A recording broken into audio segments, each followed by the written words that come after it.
shout, you better not cry, you better not pout, I'm telling you why. Santa Claus is coming to town. Santa Claus is coming to town. Santa Claus is coming to town.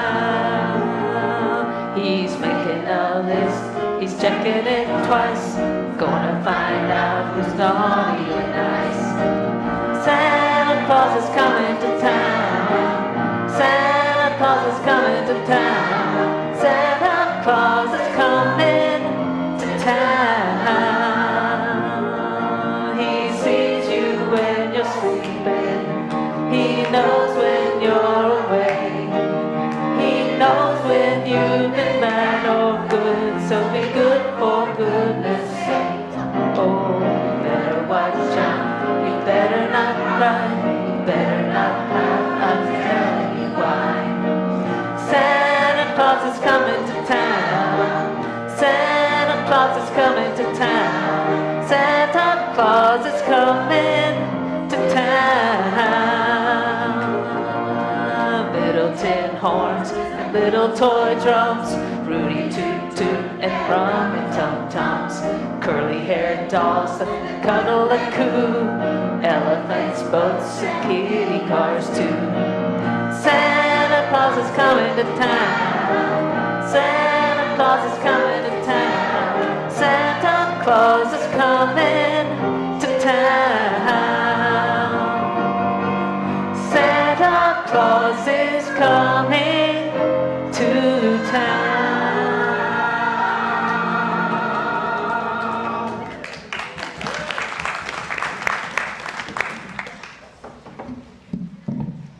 Good morning, and welcome here at CVUU, which stands for Coastal Virginia Unitarian Universalists. My name is Julia Lawrence, and I serve on the board. For those of you who are newcomers today, whether it is here in person or in Zoom, CVUU is a member congregation of the Unitarian Universalist Association, a denomination that is part of a liberal religious tradition that goes back hundreds of years. CVUU offers an open door to all who recognize and honor our principles and the values from which they are derived: interdependence, equity, transformation, pluralism, generosity, justice, and love, which is at the center of our values. These are values which call us to action and which make us accountable to one another.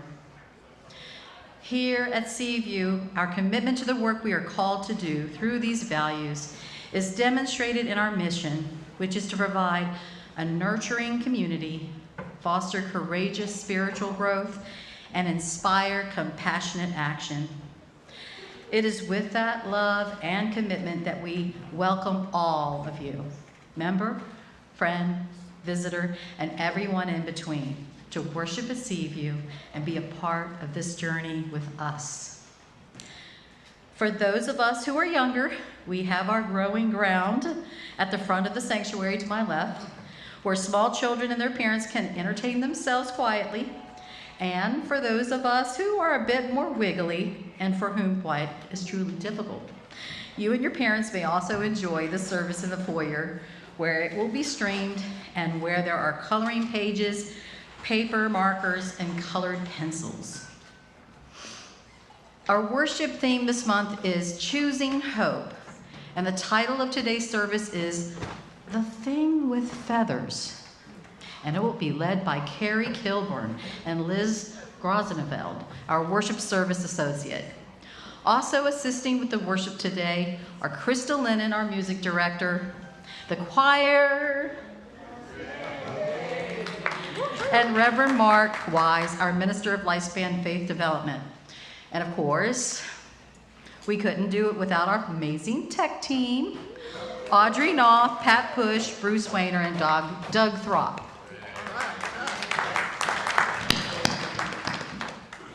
Next week, the service title is Choice or Imperative, and it will be led by Reverend Viola Abbott. Once again, thank you for being with us this morning, and we hope you will join us in the social hall for coffee hour and a bazaar after the service.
Good morning, everyone.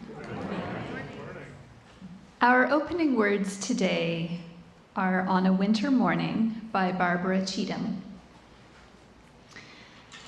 Come into this circle of community. Come into this sacred space. Be not tentative. Bring your whole self. Bring the joy that makes your heart sing. Bring your kindness and your compassion. Bring also your sorrow, your pain. Bring your brokenness and your disappointments. Spirit of love and mystery, help us to recognize the spark of the divine that resides within each of us. May we know the joy of wholeness. May we know the joy of being together. And now let us worship together. Unitarian Universalists worldwide begin their services by lighting a chalice. Today, our chalice will be lit by Oliver. Oliver is 9 years old, in the 4th grade. His hobbies include video games, reading, and playing outside, and wants to be an engineer when he grows up. And as the chalice is lit, let us join in saying these words. In the light of truth and in the warmth of love, we gather to seek, to sustain, and to share. And now please rise in body or spirit and join in singing our opening hymn, You've Got a Friend.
could raise your hand.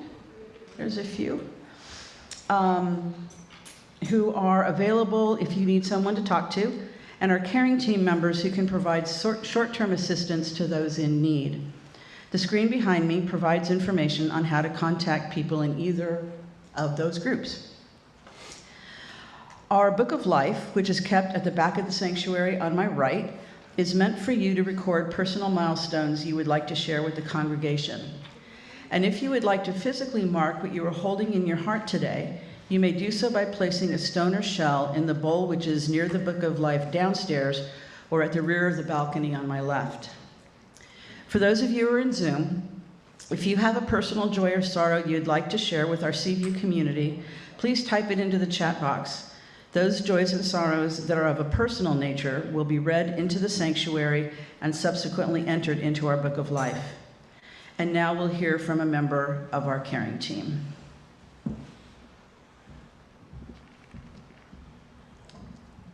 Good morning, I'm Elisa Dickon, and Reverend Mark told me that I could only give good news today. And so, following instructions, because I do follow instructions, it was a joy to walk into this sanctuary and see it so beautifully decorated, and the tree. Thank you. And now, if you are a grandparent, I want you to hold up your hand. All grandparents, well, welcome our latest inductee. I am so excited to announce the birth of my first great-grandson. Really? Great-grandson, Henry Michael Williams. Friday at 5 o'clock, 6 pounds, 14 ounces, 22 inches long. I can't stop smiling, Bob Williams.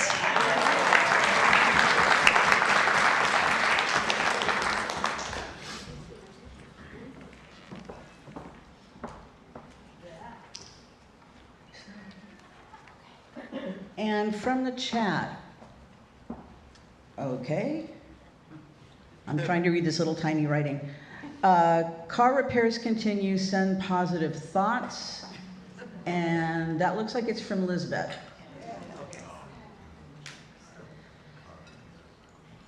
May each of us draw upon whatever gives us strength and hope, whether it is the God of many names or no name at all, the great force that courses throughout and is the universe, the divine spark within each of us, or this community that we love and value, as we hold in our hearts all that has been spoken into this space this morning, in person and online, and all that has not. But may we, in particular, find solace in the fact that we're here to journey with one another, to share in the sorrows and rejoice in the joys. And now let us enter into a moment of silence to mark this sacred space that we share.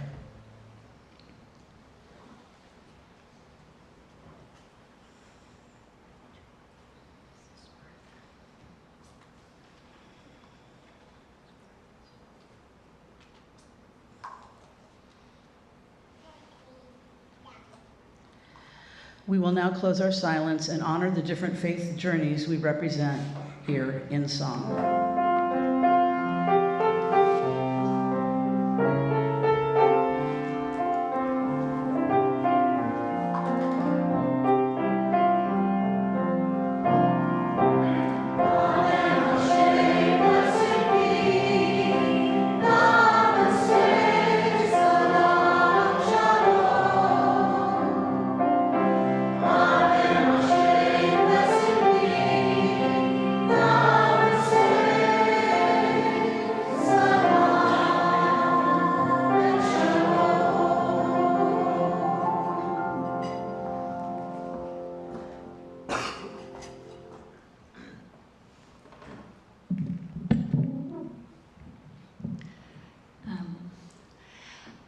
Our reflection is called Hope is Aglow.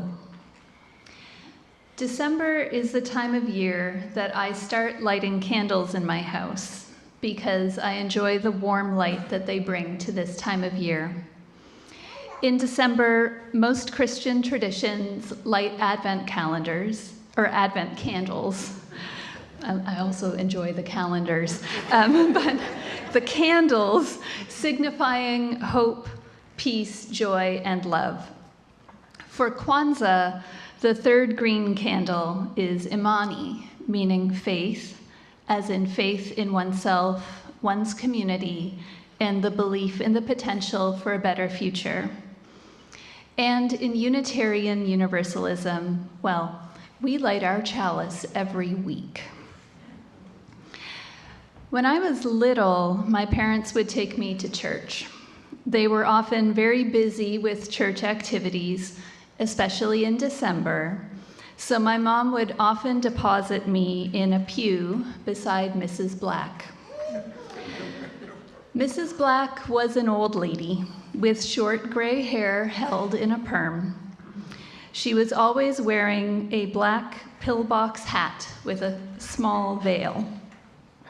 Most significantly, in the winter, she wore a fur coat, which she would keep on for the entire service. "Is it real fur?" I would breathlessly ask my mom after church. "Yes, I think so," my mom would say.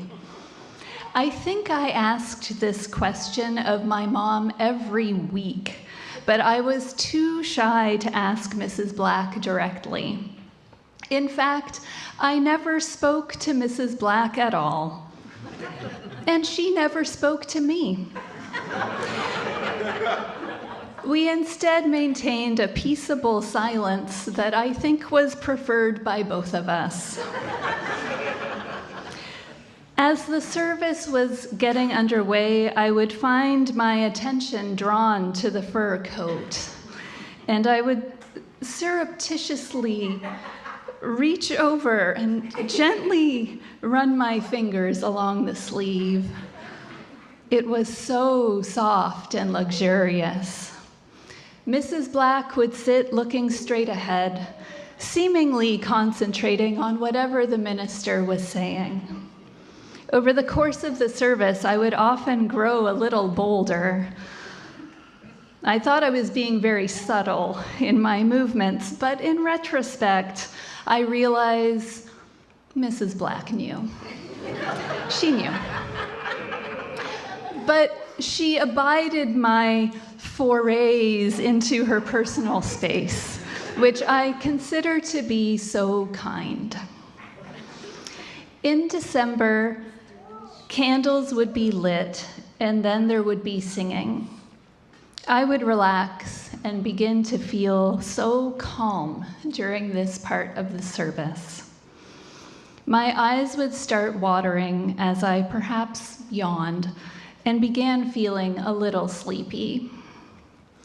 The candlelight would expand and brighten through the gentle wash of tears, blurring and brightening into expansive star shapes emanating from the small flames. I felt peaceful as I just leaned my head over to rest my face against Mrs. Black's snuggly sleeve. Recalling Mrs. Black this week reminds me of the various, often invisible ways people show up for each other in community. The ways that we connect just sitting next to each other. The ways that semi-magical things can happen when we feel safe. There's something about the glow of a chalice or a candle that becomes more than just fire when we experience it together. At our Christmas Eve service, when we light a candle, we then use that candle to light someone else's candle and someone else's, and the light spreads outward until the room is filled with that glow. The candles don't light themselves. We do that. We show up. Hope is in that glow.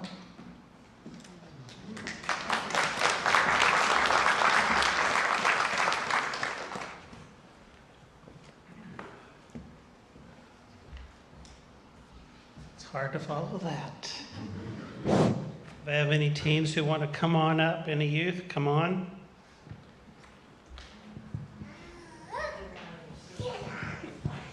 All right. So, I know, and I have all the young at heart. So, we are celebrating the idea of hope. So, if someone asked you, what does hope mean? Does anyone have the elevator speech that they would give?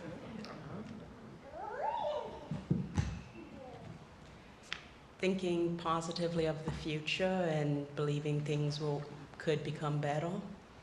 Okay, become better. Anything else? It's a little flame you keep inside yourself, a light, even when you don't think there's any way it could stay a light. Do you ever think that hope could be delusional? No.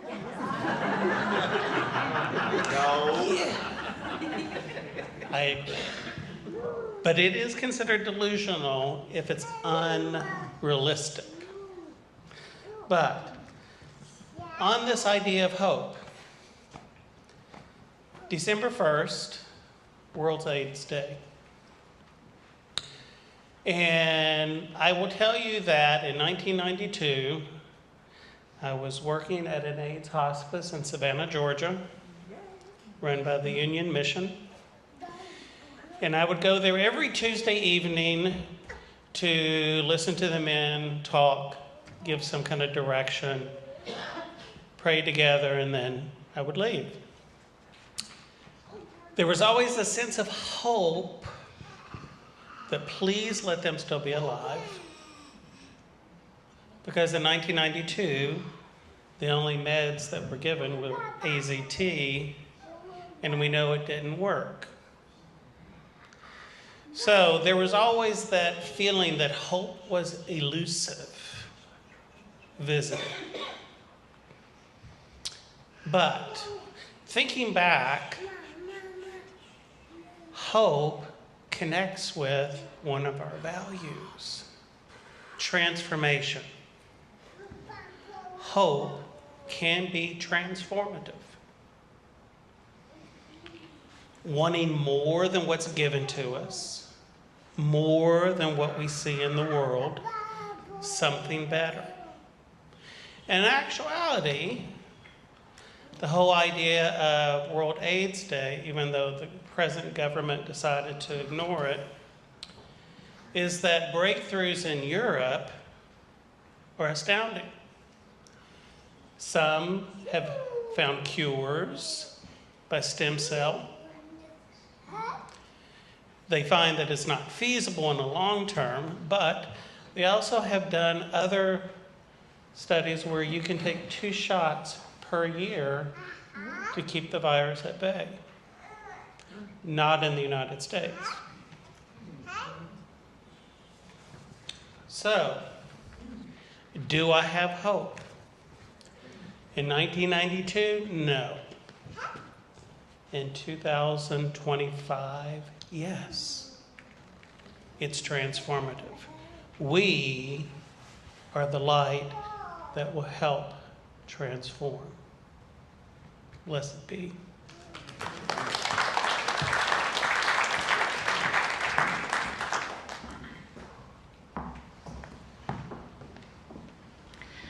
Generosity is one of our Unitarian Universalist values, and now comes the time when we ask you to live out that value. The ministry of this church not only consists of what we do within these walls, both real and virtual, but what we do that extends beyond these walls as well. So each month we share 50% of the money collected during the Sunday offering that is not designated as a pledge payment with an organization in the community. The organization we are sharing with this month is CVUU's Ministers' Discretionary Fund, a quiet lifeline for people facing urgent financial hardship. Every year, this fund helps neighbors pay rent, keep the lights on, put food on the table, and get through unexpected crises. It serves both our congregants and our wider community, especially those we welcome and care for through our community table. Already this church year, nearly $2,000 has gone out in direct compassionate assistance. Your gift ensures that when someone reaches out in a vulnerable moment, we can respond with love, dignity, and immediate help.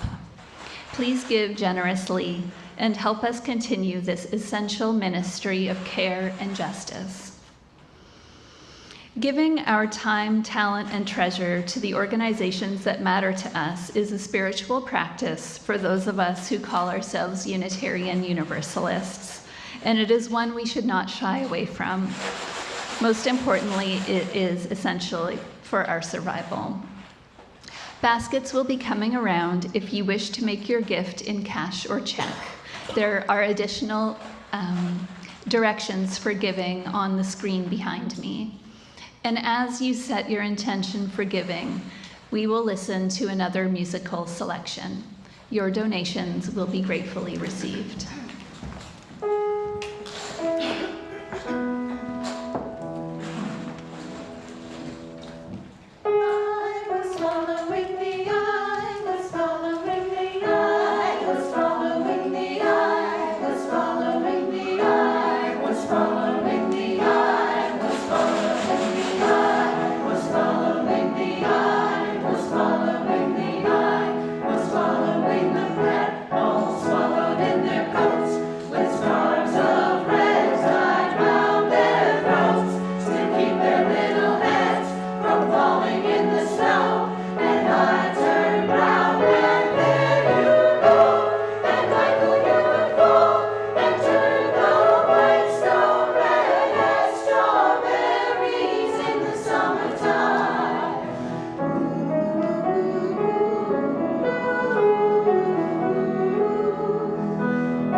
And we thank each and every one of you for your generosity today.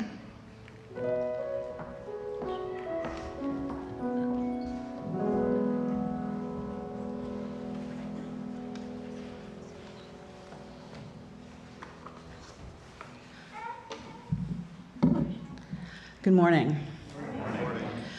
The first thing that came to my mind when I started thinking about this message was the title of Emily Dickinson's poem, "Hope is the Thing with Feathers." Not the poem itself, mind you, because I don't think I'd ever read it, but I did know the title. So I looked it up and I fell in love with it. Dickinson wrote this poem around 1861, at the start of the Civil War, and at a time when she herself faced a lot of personal difficulty. And it goes like this. Hope is the thing with feathers that perches in the soul and sings the tune without the words and never stops at all. And sweetest in the gale is heard, and sore must be the storm that could abash the little bird that kept so many warm. I've heard it in the chillest land and on the strangest sea, yet never in extremity it asked a crumb of me. Dickinson's message about the ability of hope to persist in the darkest times is one I think we need to pay attention to today, when we're constantly inundated with news of all the things going wrong in the world. We know that hope can persist because we see examples of it everywhere if we choose to look. We see it when victims of natural disaster rebuild their lives and communities. We saw it when frontline healthcare professionals kept working through so many difficulties at the start of the COVID pandemic. We see it in people who maintain positive and loving attitudes through health crises, financial difficulties, and other trials of life. And hope doesn't just persist in bad times, but it also leads to more resilience in coping with them. Hopefulness also lowers the risk of developing depression and anxiety, increases life satisfaction, improves productivity, and even enhances academic performance. So clearly, hope is a powerful thing. But what exactly is it? Well, it turns out that the answer depends on where you look. The Google Online Dictionary defines it as a feeling of expectation and desire for a certain thing to happen. In this formulation, hope is passive, a thing we feel or don't feel, but not something we actively do. Is this the kind of hope that lets people overcome difficulties and improves their lives? Or is that kind of hope something a bit different? Some of you may be familiar with the story of the star thrower, which comes from an essay of the same name by Lauren Isley. And it goes something like this. A massive storm washed thousands of starfish onto a beach. The next morning, beachgoers were surprised to see a child picking up individual starfish and throwing them back into the sea. Finally, one of the adults approached the child.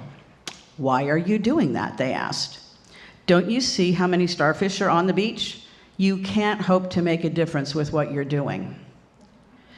The child picked up another starfish and hurled it as far as they could into the waves. "I made a difference to that one," they said. The adult thought about that for a minute, then joined the child in throwing the starfish back. Other beachgoers saw them, and one by one joined in. By the end of the day, all the starfish had been returned to the sea. This is the kind of hope I believe in. The child didn't despair, which would have left all the starfish to die. They also didn't just blindly believe that everything would be okay. That also would have left all the starfish to die. Instead, hope for them was a call to action based on possibility. This is the kind of hope historian and cultural critic Rebecca Solnit wrote about in her book, Hope in the Dark. She posits that hope locates itself in the premises that we don't know what will happen, and that in the spaciousness of uncertainty is room to act. When you recognize uncertainty, you recognize that you may be able to influence the outcome. So this is where I part from Dickinson, who ends her poem by saying that hope asks nothing of us. Instead, I believe it asks that we put aside both blind optimism and blind pessimism and devote our time and effort individually and collectively to hopeful, positive action. Another lesson I take from the story of the star thrower is that hope can be contagious. The hopeful actions of the child inspired others to act out of that same sense of hope, hope that they could make a difference one starfish at a time. We've seen many examples of the contagiousness of hope. Just think of how a small group of women meeting in Seneca Falls in 1848 grew into the women's rights movement that led to women getting the vote. Or how Cesar Chavez's door-to-door personal recruiting efforts led first to the formation of the National Farm Workers Association and ultimately the United Farm Workers Union. Or how Rosa Parks' arrest in 1955 led to the formation of the Montgomery Improvement Association, which, over time, led to the desegregation of Montgomery buses, helped lead the massive March on Washington in 1963, and the signing of the Civil Rights Act of 1964. In each example, the hopes of a small group of people spread until the groups grew large and powerful enough to create significant social change. We heard last month about radical gratitude. Well, it turns out that radical hope is also totally a thing. And it's the kind of hope demonstrated in each of those examples. In its simplest sense, radical hope guides individuals and communities to create better futures in the face of adversity. Grounded in moral values such as justice and equity, radical hope is characterized by both individual and collective action. And collective action is especially important because when we act in community, we support one another, making us collectively resilient and allowing us to continue our work when societal forces are stacked against us.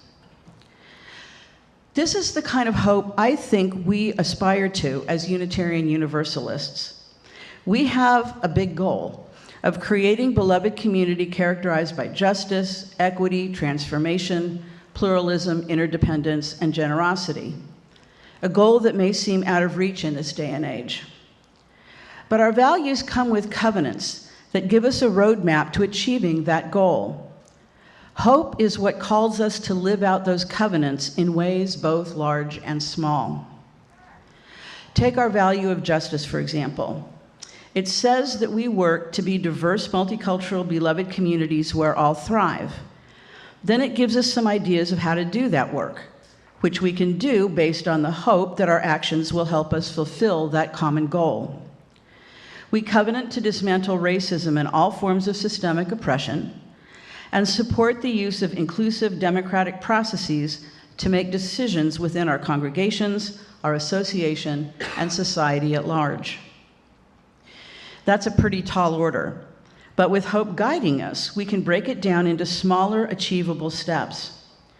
We can, for example, call out racist, ageist, sexist, ableist, heterosexist, and transphobic language when we hear it, even if it's from our friends and family.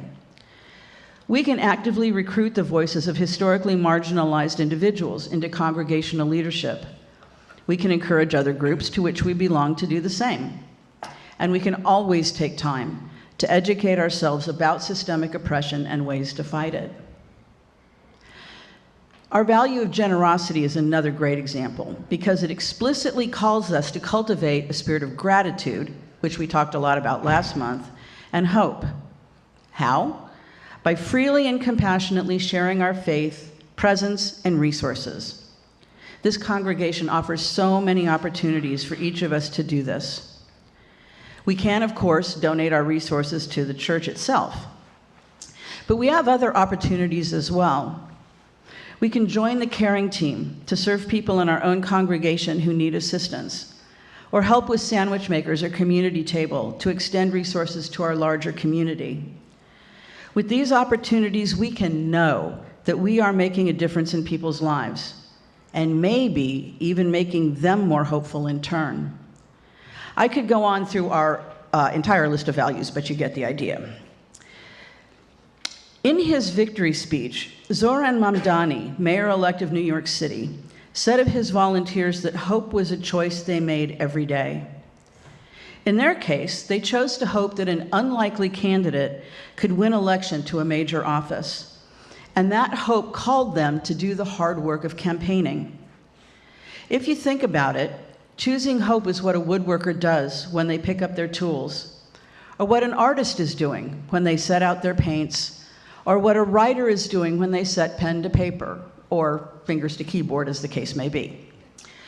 But choosing hope isn't just the domain of creative people and political operatives, and it doesn't have to involve doing big, hard things. In fact, I believe we all choose hope in many ways every day, even if we're not aware that that's what we're doing.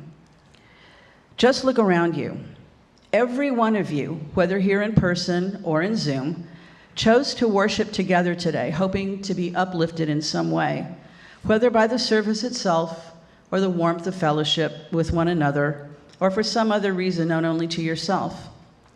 That hopeful choice led you to get out of bed, change out of your clothes, although maybe not everybody in Zoom, and make your way to the church or your electronic device.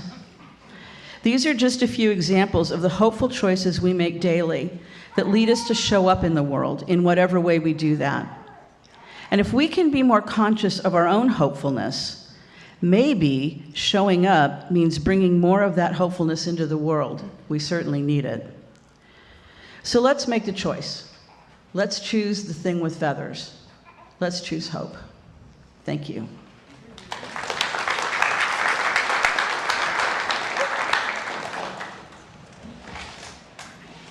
And now please rise in body or spirit and join in singing our closing hymn, number 118, This Little Light of Mine.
This is And Now May We Go Forth by Harold E. Babcock. And now may we go forth in the certainty of faith, in the knowledge of love, and in the vision of hope. And in our going may we be blessed with all good things on this day and forevermore. Amen. Let us speak these next words together, which are an adaptation taken from the poem Beyond Our Wildest Dreams by Roseanne S. But before we do, please take a moment to look at the person on either side of you, the person in front of you, and the person behind you. Now imagine you are speaking these words to them. I put my faith in you, and together we can do what we could never do alone. As our worship comes to an end, please join me in saying the words for extinguishing the chalice, which will be shown on the screen. We extinguish this flame, but not the light of truth, the warmth of community, or the fire of commitment. These we carry in our hearts until we are together again.